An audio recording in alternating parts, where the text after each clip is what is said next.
गरीब गुरुबांक पई केते कौन योजना हेले वास्तव चित्र किछि अलगा सतरे कौन सबु हिताधिकारी योजनार सुविधा नहीं पारंती ए कथार उत्तर जानिबाकु हेले आमको जिबाकु पड़िबो ढेंकानाल भुवन चंडीपाल गाँव को अर्थ अभाव चिकित्सार वंचित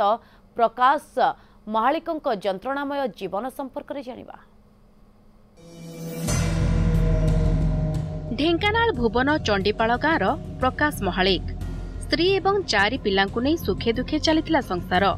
दिन मजुरिया काम करी जहा किछि आणुथिले सेथिरे घरे चुली जळे हेले दैव साथिला दाऊ दिने बजारु सौदा करी साइकेल जोगे घरकु फेरुथिले प्रकाश तेबे भारसाम्य हराई एक खालरे पड़ीगले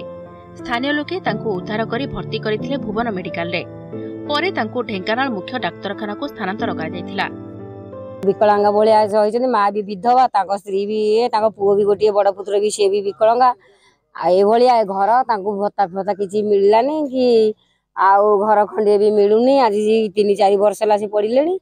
आउ को सरकार काई कि आसुचंती ना को सरपंच ना को जिला परिषद ना आउ को कलेक्टर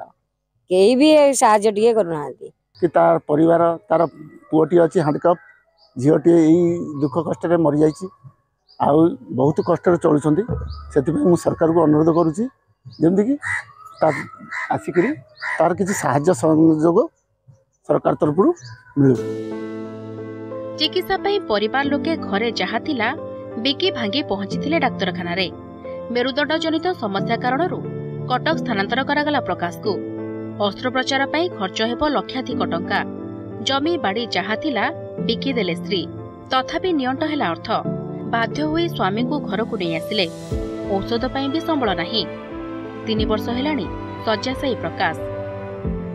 चिएले किछि नाही आउ पुओ मोर अपंग आउ झियो धन अभाव गोटे झियो मोर चली गला खाइबा नाही पीबा नाही से दे हमें पड़ी छु घरे हमर चावल नाही बतर नाही किछि नाही खाया पाउनु किछि नाही से दे हम उपास भूखरे रहू छु सारे आम चेष्टा करूँ आम जेहेतु से बेड रिडन अच्छा निजे आसी पार ना गोटे आम टीम पठे घरे बायोमेट्रिक्स रे आधार केमती संशोधन हो पार से दिगरे पदक्षेप नेबु जंतु खूब शीघ्र भत्ता आम सांसन कर मेडिकल जहाँ आवश्यकता अच्छी मु जिलापाल सर को भी अनुरोध करी जहाँ डॉक्यूमेंट आम देखला जदि आवश्यक पड़े ताहले रेड क्रॉस हो मुख्यमंत्री रिलीफ पांठी आवश्यक सहायता जोगाई चेष्टा करा जिवो। चिकित्सा अभाव प्रकाश को झील आरपारिकी चली जाइछि तुरंत एही परिवार को सहायतार हाथ बढ़ाइबाकू निवेदन करिसेंति ग्रामवासी। भुवनरू उदय कुमार प्रधान का रिपोर्ट न्यूज 7।